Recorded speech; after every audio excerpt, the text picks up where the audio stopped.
voulais savoir en fait, qu'est-ce que ça fait d'être un des étudiants les plus connus au monde?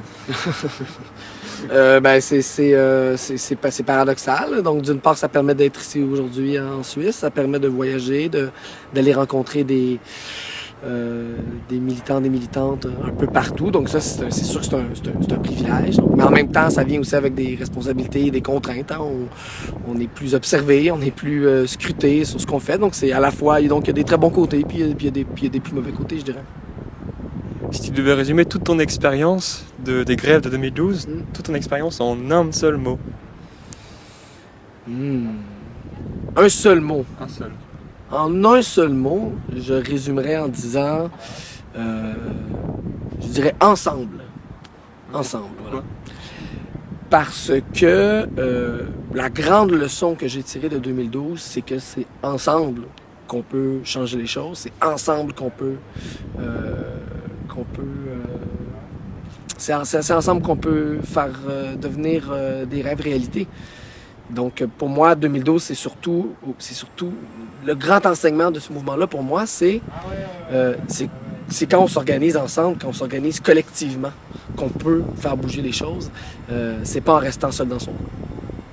Et de cet esprit de 2012, pour toi aujourd'hui, qu'est-ce qu'il en reste? Premièrement, il en reste des centaines de milliers d'étudiants et d'étudiantes au Québec qui ont vu leur vie changer, qui ont découvert l'action collective, qui ont découvert la participation démocratique, qui se sont ouverts les yeux sur la société, sur la politique. Donc, c'est juste ça, c'est un héritage magnifique. On pourrait parler du fait que l'université est plus accessible, mais juste de dire, il y a des centaines de milliers de personnes qui, aujourd'hui, travaillent à faire du Québec une société plus juste. Déjà, ça, c'est un héritage formidable. Alors maintenant, je vais te montrer un extrait vidéo. Ouais. Tu vas le commenter.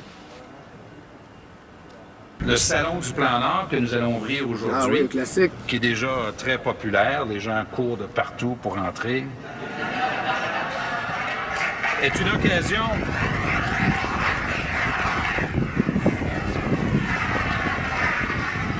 occasion notamment pour les chercheurs d'emploi.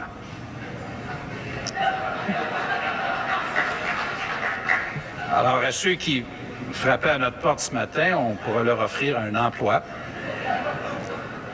dans le Nord autant que possible, en espérant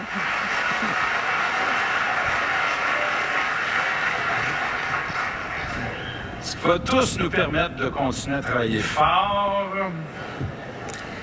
Alors, c'est sur le taux de l'humour. Bon, j'arrête le plaisir là. Ouais. Un classique. Hein.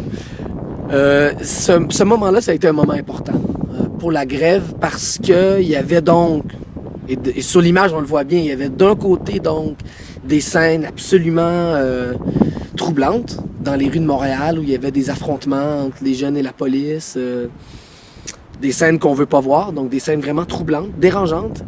Et il y avait donc à l'intérieur, à quelques mètres de là, un premier ministre entouré des plus riches de la société québécoise, entouré des gens les plus puissants au Québec.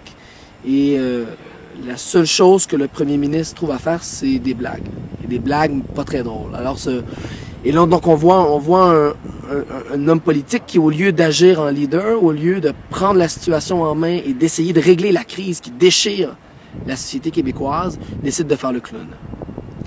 Et ça a été vraiment un moment de rupture majeure. Et je vois cette image-là, et encore aujourd'hui, ça m'interpelle puis ça m'atteint émotivement beaucoup parce que pour moi, c'est un résumé de beaucoup de choses qui vont mal chez moi. Pas chez moi personnellement, chez nous, dans mon pays. Ce mépris des puissants, tu penses qu'il est inévitable quand on a une position syndicaliste Inévitable, non.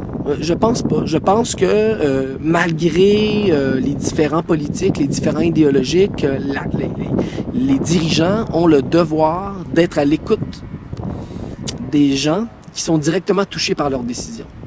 Dans ce cas-là, on avait une mesure controversée, d'augmentation donc de 75% des frais d'inscription à l'université. Et les gens qui sont les premiers touchés par ce choix politique-là, les étudiants et les étudiantes, essayaient de se faire entendre.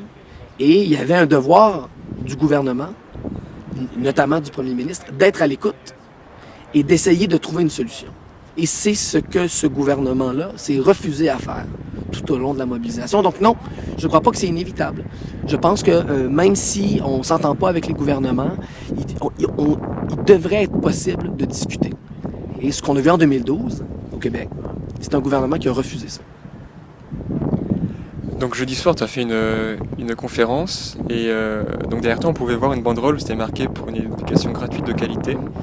Les grandes décisions, les grandes orientations politiques, stratégiques sont prises par ces assemblées. Est-ce qu'il faudrait que ces deux termes aillent toujours ensemble? Il faudrait, oui, il faudrait, parce que on peut avoir une éducation donc de bonne qualité mais réservée à une élite, on peut avoir une très mauvaise éducation réservée à une élite, on peut avoir une bonne éducation accessible au plus de gens possible.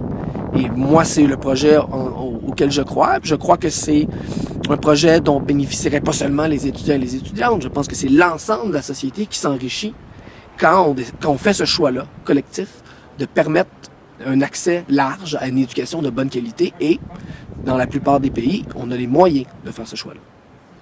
Okay. Donc ici à l'Université de Genève, les taxes sont de 1000 francs à l'année.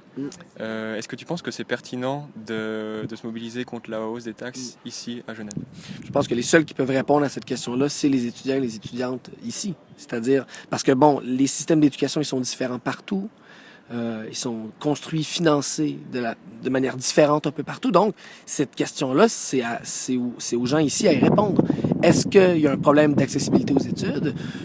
C'est une question auquel moi, je ne peux pas répondre. Est-ce que, de manière générale, il est souhaitable qu'il n'y ait pas, donc, de frais d'inscription à l'université? Est-ce qu'il est souhaitable ou que ces frais-là soient le plus bas possible? Je crois que oui. Et ça, d'ailleurs, c'est pas seulement une opinion. Toutes les études, partout, ont démontré que une politique de bas frais d'inscription, donc de basses taxes d'études, ça favorise l'accessibilité. C'est pas le seul facteur qui influe sur l'accessibilité, mais ce qui est déterminant, en fait, ce qui est absolument certain, c'est que plus on les abaisse, plus on donne la chance à un grand nombre de gens de faire un parcours universitaire, ça c'est certain. Et ça s'applique partout. Une dernière question. Xavier Dolan a dit qu'il te trouvait très sexy. Est-ce que ça aide d'avoir un physique qui plaît pour se faire entendre? Mais malheureusement, on vit dans une société qui accorde beaucoup d'importance à l'image. Malheureusement, dans l'espace public, ça peut vous faire une différence. Je pense que la raison pour laquelle, personnellement, j'ai été capable de représenter médiatiquement le mouvement a plutôt rien à voir avec mon apparence. Je pense que j'avais été bien préparé, hein, j'ai été bien entouré, je suis pas débarqué comme ça dans les médias un bon matin sans savoir ce que je faisais. Il y a eu tout un travail de fait avec moi, où j'ai suivi des formations, par exemple, pour apprendre à bien parler dans l'espace public. Je pense qu'il faut faire ce travail-là. Je pense que... mais c'est ça, donc je pense qu'il faut faire ce travail-là, mais je pense que tout le monde peut le faire. Il n'y a pas personne qui est naturellement prédisposé ou qui est naturellement incapable. C'est quelque chose qui s'apprend. Je pense que tout le monde peut l'apprendre.